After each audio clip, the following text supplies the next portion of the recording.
I ran away from home and met an amazing girl on a train who changed my life forever. 14 years later I'm reuniting with her.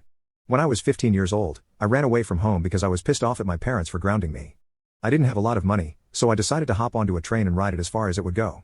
I reached the end of the line in less than an hour, and decided I wanted to ride it all the way back again, while trying to formulate some kind of plan of how I wanted to live the rest of my life without my parents or anyone. At the last stop, a girl came on and sat in the row right behind me. I didn't pay much attention to her at first, as I was busy writing my life plan on a napkin. It was a few minutes later that she got up and sat next to me, curious as to what I was writing. I told her the story, and after a few laughs, we began talking about everything and anything. Her name was Amanda and she was absolutely wonderful. She told me she was getting off at the last stop. It was also the stop I had gotten on originally, and I told her we would ride to it together. When the last stop did come, we both knew we probably wouldn't see each other ever again. This was before the days of cell phones, and I was a shy little kid afraid to make moves. As we got to the end of the sidewalk which split in two different directions, she went right and I went left. Before saying goodbye she turned to me and asked me a question that has become a wonderful part of my life. She asked me, "Tell me something you have done, or want to do, that you think I should do. It can be anything, as challenging as you want it to be, or as easy. As long as you give me the rest of my life to complete it, I promise I will do it." I was confused as to why, but I thought about it, and told her, "Sing a song a cappella in a room full of strangers." She said perfect and asked me if I would like a challenge as well. I told her I did, and she told me, "Read, from start to finish. Ulysses by James Joyce." I had never heard of it at the time, but I agreed, and we said our goodbyes. I have an awful memory, and can't remember most conversations I have with most people. But I remember all of that clearly because of the challenge she gave me. In the 12 years that have passed since, I have tried to read that book in over 150 different sittings. Every time I open my copy of the 780-page monster of a book, I always think of her, and I always think of that day. I've never been sure if it was her intent or not, but she left her lasting memory on me with that challenge.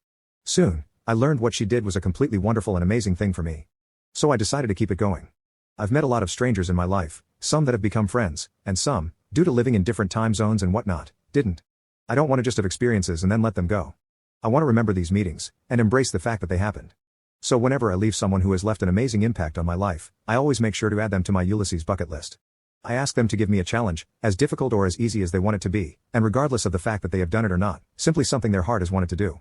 Some have been easy and fun. I met a man in India 9 years ago who told me to, for a week or a month, cook/buy twice as much food as I intend on eating, and give the other half to a stranger in need. I completed that mission 8 years ago, and thought about that man and the time we had all the way through. I met a girl on a cruise 6 years ago, who told me to jump into a body of water on a slightly cold day, without touching or feeling the temperature of the water first. I did that the very same year. I met a couple at an outdoor music festival a few years ago that told me to wear the most bizarre outfit imaginable and walk through a public place, completely oblivious to the fact that you aren't looking normal. I did that task the very next day, at the same festival.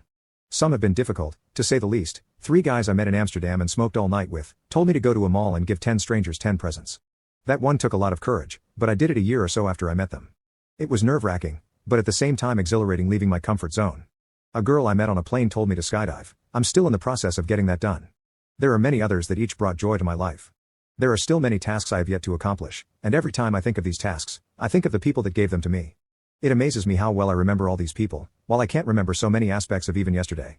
These experiences, not only do I take from them a mission or a challenge, I also take from them a memory of them that never fails to appear inside of my mind. I opened my Ulysses book for probably the 300th time yesterday, and read a few pages.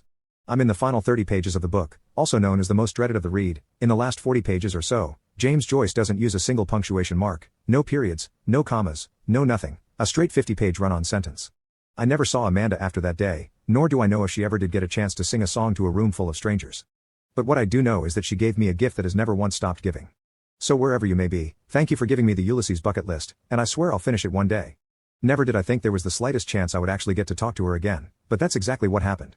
Last night, I found out that the Amanda that guy who ate knew, was in fact the Amanda I met 14 years ago.